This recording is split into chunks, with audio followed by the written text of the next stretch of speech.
안녕하세요, 선생님. 경기도에 살고 있는 1958년생 단독가구입니다. 올해 기초연금을 신청할 예정인데 남편과 사비로 특별한 소득이 없어서 기초연금을 꼭 받았으면 좋겠는데 무엇부터 준비해야 할지 잘 모르겠네요. 주민센터에 전화해보니까 기초연금 신청할 때 와서 물어보라고 하고 친절하게 미리 좀 알려주었으면 좋으련만 아유 어찌나 불친절하던지 알베르토 선생님의 시원한 답변 기다리겠습니다.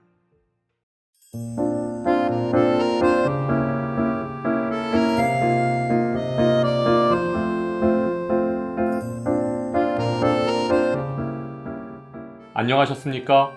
행복한 인생의 음악 알베르토입니다. 오늘은 기초연금을 준비하시는 어르신들께서 가장 궁금해하시는 질문 10가지에 대한 정확한 답변을 해드리겠습니다. 기초연금은 도대체 얼마나 받을 수 있는 건가요? 대한민국 국적을 가지고 국내에 거주하시는 만 65세 이상 어르신들 중 소득 하위 70%까지만 받을 수 있는 기초연금은 2023년 현재 단독가구는 32만 3,180원, 부부가구는 51만 7,080원까지 받으실 수 있는데요. 기초연금 수급자가 되시더라도 부부가맥, 소득 역전 방지 가맥, 국민연금 연계 가맥이라고 하는 가맥 3총사의 적용 여부를 심사한 후 기초연금 최종 수급액이 결정됩니다. 그러면 가맥 3총사의 적용에도 순서가 있는 건가요?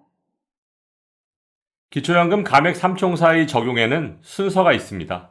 1. 국민연금 연계 가맥, 2. 부부 가맥, 3. 소득 역전 방지 가맥. 반드시 이 순서대로 계산해야만 정확한 기초연금 수령액을 구할 수 있습니다. 2023년 현재 기초연금 선정 기준은 어떻게 되나요? 신청인의 소득, 재산, 그리고 부채까지도 모두 반영한 소득 인정액이 단독가구 202만원, 부부가구 323만 2천원 이하여야 받으실 수 있습니다. 작년 대비 5% 정도 인상된 금액이므로 작년에 간발의 차이로 탈락하셨던 분들은 망설이지 마시고 지금 바로 재신청하시기 바랍니다. 올해 부동산 공동주택 공시가격이 18.61% 하락했는데 도대체 기초연금에는 언제부터 반영되는 건가요? 2023년 현재 기초연금에 반영되고 있는 공시가격은 2022년 기준이며 올해 18.61% 하락한 공동주택 공시가격은 내년 4월 25일부터 기초연금에 반영됩니다. 소득을 모두 소득평가액에 반영한다면 오히려 힘들게 일하시는 어르신들께 불리하게 작용하는 것 아닌가요? 소득 인정액을 구하는 공식은 소득평가액 플러스 재산의 소득 환산액인데요. 소득은 얼마나 버는지 평가하고 재산은 소득으로 환산해서 더하겠다는 얘기입니다. 여기서 소득평가액을 구하는 공식은 근로소득에서 기본공제 108만원, 추가공제 30%를 적용한 금액과 기타 소득을 더해주면 됩니다. 예를 들어 근로소득이 200만원일 경우 기본공제 108만원에 추가공제 30%를 적용하면 실제로는 64만 4천원만 소득평가액에 반영되기 때문에 큰 부담은 없습니다. 그리고 근로소득은 세금을 공제하기 전의 소득, 즉 세전 소득을 기준으로 계산된다는 점도 꼭 기억하시기 바랍니다. 그럼 기타 소득에는 어떤 것들이 포함되나요? 기타 소득은 사업소득, 재산소득, 공적 이전소득, 무료 임차소득 이렇게 크게 4가지로 나눌 수 있습니다. 사업소득은 도소매업, 제조업, 임대사업 등의 소득에서 필요경비를 공제한 후의 소득을 말하고 재산소득은 이자소득, 연금소득 등이 해당됩니다. 그리고 공적 이전소득은 대표적으로 국민연금, 산재급여 등이 해당됩니다. 참고로 임대소득은 임대사업자 유무와 상관없이 필요경비를 42.6%까지 공제받으실 수 있고 이자소득의 월 기본공제는 4만원입니다. 그런데 무료 임차소득은 뭔가요?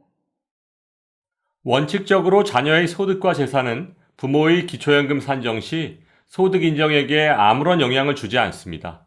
그래서 자녀에게 정기적으로 받는 생활비, 즉 용돈도 소득 인정액에 반영되지 않는 것입니다. 그런데 딱 한 가지 예외적인 사항이 존재합니다. 그것이 바로 무료 임차소득인데요.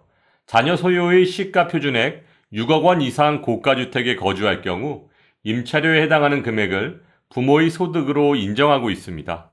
시가 표준액의 0.78%를 임차소득으로 보고 있으니까 만일 자녀의 집이 시가 표준액 10억 원이라면 0.78%인 780만 원을 연간 임차소득으로 반영합니다. 따라서 이것을 12개월로 나눠주면 무료 임차소득은 월 65만 원입니다. 그렇다면 재산의 소득 환산액은 어떻게 계산하나요? 재산의 소득 환산액을 구하는 공식은 일반 재산에서 기본 재산액을 빼주고 금융재산에서 기본공제 2천만 원을 빼주고 여기에 부채를 공제한 다음 소득 환산율 4%를 곱하고 다시 12개월로 나눠주면 됩니다. 그리고 마지막으로 P값이라고 해서 고급 자동차, 회원권 등의 실제 가액을 더해주면 재산의 소득 환산액을 구할 수 있습니다. 따라서 고급 자동차 회원권이 있다면 기초연금 무조건 탈락이라고 보시면 됩니다. 일반 재산에서 기본 재산액을 빼준다고 하셨는데, 기본 재산액이 뭔가요? 기본 재산액이란 부동산, 자동차 등의 일반 재산에 적용하는 기본 공제라고 보시면 되는데요. 지역별로 차등해서 적용하고 있습니다. 대도시, 즉 특별시, 광역시, 그리고 올해 특례시로 지정된 고양시, 수원시, 용인시, 창원시는 1,350만 원 공제, 중소도시는 8,500만 원 공제, 그리고 농어촌은 7,250만 원의 지역별 기본 공제를 적용받으실 수 있습니다. 이자 소득은 언제부터 기초연금에 반영되는 건가요? 이자 소득이 발생한 달이 속한 해의 다음해 4월 25일부터 기초연금에 반영됩니다.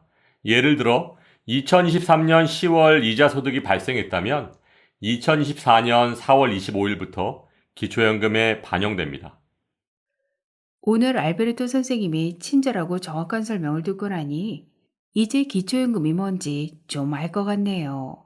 너무 감사드리고 앞으로 노인들을 위한 더 좋은 방송 부탁드립니다. 오늘 설명드린 것처럼 기초연금은 신청주의이므로 반드시 신청하셔야 받으실 수 있습니다. 늦지 않게 신청하셔서 좋은 결과 있으시길 바라며 오늘도 알베르토가 어르신들의 행복한 인생 2막을 응원하겠습니다. 행복한 하루 되세요. 좋아요, 구독, 그리고 알림과 공유는 좋은 콘텐츠를 만드는 힘이 됩니다.